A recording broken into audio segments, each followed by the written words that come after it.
cherche un certain Si Mohamed, qui serait gardien de voiture. Tu n'as pas été suivi? Khalek, papa, ça fait 30 millions de fois que je te dis, personne ne te cherche. Tu ne sais rien. Monsieur Shlomo, je dois partir quelques jours. Je vous expliquerai plus tard. Mohamed, aujourd'hui, vous êtes là pour nous parler de Enterrement en sursis. Est-ce que vous pouvez nous raconter la genèse de ce film? Enterrement en sursis est un film qui est né en 2013. L'idée était créée par Abdelatif Chota, Dr Abdelatif Chota, un linguiste assez connu ici à Casablanca comme linguiste connu. J'ai rencontré Abdelatif et il m'a pitché le scénario qui était un juif qui est mort dans son salon et on l'a trouvé sur un tapis de prière, à côté de lui un Coran et dans sa main un chapelet. Dès qu'il m'a dit ça, j'étais en train de le regarder comme ça, avec les yeux grands ouverts. J'ai dit, et ils se sont dit qu'il est mort musulman et ils ne savaient pas où l'enterrer. Il m'a dit oui. Je dis, ça y est, je prends le film.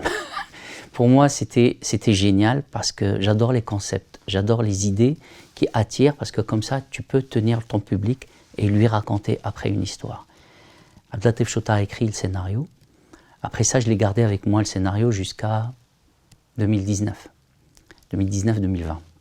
Je rencontre Yassine Zizi, chroniqueur connu, et je le rencontre à Montréal, et je lui dis, écoute, j'ai envie de raconter l'histoire, et je lui pitch l'histoire, il me dit la même chose, j'adore l'histoire, et on a commencé à brainstormer sur l'histoire, sur comment réécrire tout le film, et ça a été fait. Après ça, on a eu ce scénario-là qu'on va voir dans le film. Qu'est-ce que cette histoire raconte du Maroc? Est-ce que c'est un Maroc qui existe encore? Est-ce que c'est un Maroc dans lequel vous avez vécu? Qu'est-ce qui devient ce Maroc aujourd'hui? Je me rappelle très bien, à Rabat, il y avait une bibliothèque qui s'appelait Khalila Oudimna, qui est toujours là. Mon père était libraire dedans, et il m'emmenait chaque samedi avec lui. Il me mettait dans sa moto, et il me déposait à Khalila Oudimna. J'avais un livre à côté, et en même temps, il me ramenait à Rqaqa. Et je lui disais, c'est tellement bon, et j'adorais ça. Et il m'emmenait acheter Rqaqa, donc c'était, moi je parle des années 69, 68, mais il y en avait encore. Pour moi, c'était ça. Il y avait un vécu dans ces ruelles de Rabat, de l'Mellah. Après ça, on a grandi, et on a lu, on a entendu parler. Après ça, on a vu le conflit qui existe. Et on s'est dit, mais c'est pas chez nous. Et après ça, je me suis posé la question. Je me suis dit, un juif marocain, c'est un Marocain. Et un musulman marocain, c'est un Marocain. Ils ont toujours vécu très bien. Après ça, je me suis approfondi dans l'histoire et j'ai vu que les juifs étaient bien avant les musulmans ici au Maroc. Donc il y avait une histoire. Mon Dieu, il faut raconter ces histoires-là, mais comment raconter ces histoires? Donc, créer un petit problème et le résoudre entre eux, c'est tellement beau. Le Maroc a vécu pendant des années dans cette cohabitation. Cette cohabitation qui a créé de lui le pays, disons, modèle de la cohabitation dans le monde entre juifs et musulmans. Pour moi, c'était important de raconter ça comme premier film. Et ça existe toujours, mais malheureusement dans le cœur des juifs qui sont à l'extérieur, que j'ai rencontrés, et qui disent qu'on veut bien revenir chez nous. Et ils disent chez nous, pas là-bas. Alors justement, quand vous avez présenté votre film au Canada, quelles ont été les premières réactions? Quel genre de public a été attiré par ces projections, et quel est l'accueil qui lui a été réservé? Pour sortir le film, j'avais peur. Parce que le 7 octobre, le retour à la guerre, tous ces massacres, je me suis dit comment je vais faire pour sortir ce film. Parce que c'était difficile. J'avais trouvé beaucoup de réticence de la part des distributeurs, par exemple. Ils disent « Ah non, un film où il y a les juifs et les musulmans, on ne veut pas. » Ce n'était pas la qualité du film. C'était le sujet. Mais même quand ils voient le film, ils disent « Ah, le public ne va pas aimer. » Donc j'étais obligé de faire une projection test Je me suis dit, tiens, je vais voir si je peux le défendre. Et pour le défendre, il faut impliquer les gens qui sont concernés dans l'histoire. Donc les musulmans et les juifs, marocains. Donc j'ai fait 2 projections. La première, il y avait peu de juifs. Il y avait une famille de 6-7 personnes. C'était suffisant, ces 6-7 personnes, pour que je reçoive tellement de numéros de téléphone, de SMS, de messages Instagram, et l'acteur principal, qui est Nive, qui appelle tout le monde, toute la communauté juive de Montréal. Il faut absolument qu'on voit ce film ensemble. Et là, c'est l'association des séfarades unis du Québec qui m'appelle, qui me dit « Est-ce qu'on peut faire une projection, s'il vous plaît, pour les Marocains juifs du Canada ?» J'ai dit « J'ai fait ce film pour eux, avec plaisir. » Je fais la projection, il y avait une centaine de personnes, 75 peut-être. J'ai vu des gens qui rient, il y avait aussi des musulmans, j'ai vu des gens qui rient, il y avait aussi des Québécois.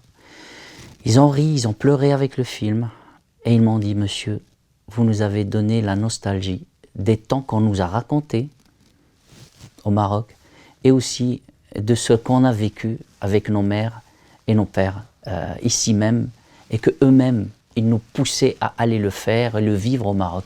Mais là, maintenant, je crois qu'on va le faire. » Et c'est beau, pour moi, j'ai eu la chair de poule en entendant ça. J'ai vu des gens entre eux en train de discuter, musulmans et juifs. Je dis, mais c'est ça la vie. Oui, il y a le tragique, mais aussi il y a le comique et il y a l'union.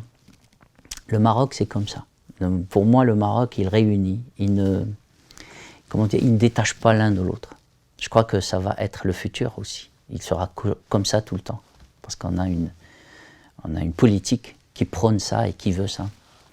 Alors, le choix de la ville de l'Arèche peut surprendre, parce que c'est pas une ville qu'on est habitué à voir au cinéma, en fait, dans les films marocains ou même étrangers qui retranscrivent le Maroc. Pourquoi ce choix? C'est un verre de thé. Un verre de thé, j'ai décidé de prendre un verre de thé à l'Arèche. On partait vers Tanger. Et je connaissais l'Arèche, mais il y a longtemps, j'avais tourné avec Abdelhaï El-Iraqi dans la région. Et on allait tourner à Essaouira. Mais ça coïncidait avec les festivals. Il y a 2 festivals, c'était incroyable. Et je lui dis, écoute, on va aller vers Tanger, à mon directeur de production. Et je lui dis, écoute, en route, on va s'installer à l'Arèche juste pour prendre un petit thé, juste pour me reposer. Et en prenant ce thé, j'ai vu l'ambiance.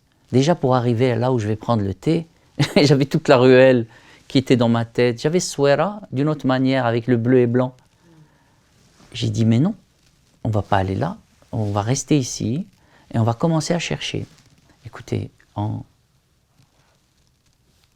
l'espace de 6 heures, j'avais la moitié de mes décors. 6 heures. Parce que tout était là. Il suffisait juste de le trouver. Donc la ville m'a appelé et je me suis trouvé dans un décor de cinéma. On n'avait même pas besoin des autorités pour rien. C'était une ville paisible, incroyable, et la cerise sur le gâteau, c'était la place de la tolérance. Il y avait une place de la tolérance où il y a un cimetière juif, un cimetière musulman et un cimetière chrétien.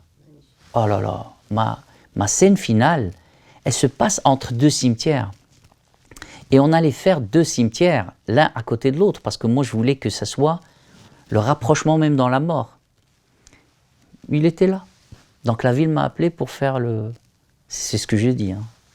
La ville, elle m'a vraiment... C'est elle qui m'a casté, c'est pas moi qui l'a casté. C'est la réalité qui a dépassé la fiction. C'est exactement ça. Et puis on a tourné pendant 5 semaines dans la ville. Moi je dis à tout le monde d'aller tourner. S'ils veulent vraiment un décor naturel, tu touches à rien. Les autorités ont beaucoup aidé à nettoyer, à faire les choses. C'était vraiment extraordinaire. Alors Mohamed, une dernière question. Vous êtes acteur, réalisateur, producteur. Où est-ce qu'on vous attend pour dans la vos réalisation, prochaines aventures? Oui, alors, dans la réalisation peut-être plus, parce que le rêve du petit Marouazi était toujours de faire des films et de raconter. Je vais raconter ça pour la première fois. J'adore 360, je vais le raconter. Moi, je gagnais un peu d'argent quand j'étais jeune, quand j'étais petit, en racontant des histoires qui n'existaient pas. C'était ma force. Mon père avait acheté la télé et dans le quartier, il n'y avait pas de télé. Et tout le monde savait que j'avais la télé. Donc je devais sortir avec les jeunes. Qu'est-ce que tu as vu hier? Je devais raconter une histoire. Après, j'ai commencé à gagner 50 sous, riel, dans le temps. Je parlais de 78, 79, 80. Je gagnais riel, juste riel, d'accord? Et ils se mettaient devant et je leur racontais des petites histoires. Ce n'était pas l'acteur, c'était l'imaginaire. Et je gagnais un peu d'argent. À 18 ans, 19 ans, j'ai commencé aussi à penser à faire une carrière, mais c'était difficile. À 23 ans, j'ai découvert l'ISADAC. Je voulais faire du cinéma, mais ce n'était pas possible, il n'y avait pas d'école. Donc je suis rentré à l'ISADAC pour connaître le monde de l'art. Et je pensais toujours faire mes films en tant que réalisateur. D'ailleurs, je me déteste en tant qu'acteur. Je ne m'aime pas en tant qu'acteur. Je ne m'aime pas, je ne sais pas, je ne m'aime pas en tant qu'acteur. Mais j'adore voir des films, travailler avec les acteurs. J'ai une imagination qui me fait mal, donc il faudrait absolument que je la dégage quelque part. Et j'ai trouvé ça dans la réalisation. Et après ça, je suis parti au Canada pour essayer d'aller au-delà de mes limites et de faire mes... D'ailleurs, j'ai fait la production pour comprendre comment on réalise un film. Parce qu'en faisant la production, tu as tout le monde à côté de toi, tu es là et tu vois tout ce qui se passe. J'ai eu la chance de produire pas mal de films qui ont réussi et j'ai compris pas mal de choses qui vont faciliter la tâche au réalisateur que je veux devenir. Je ne veux pas être producteur, ce n'est pas mon but. Je veux travailler avec des producteurs qui vont peut-être trouver le travail plus facile avec moi puisque je connais leurs limites. Donc c'est ça, maîtriser le tout pour arriver à faire la réalisation à la fin. Donc j'ai plein d'histoires à raconter. D'accord. Mohamed, merci beaucoup pour ce bel échange. Merci beaucoup, merci à vous, merci à 360. Toujours l'une des meilleures plateformes d'information et celle qui suit les artistes bien comme il faut. Merci beaucoup.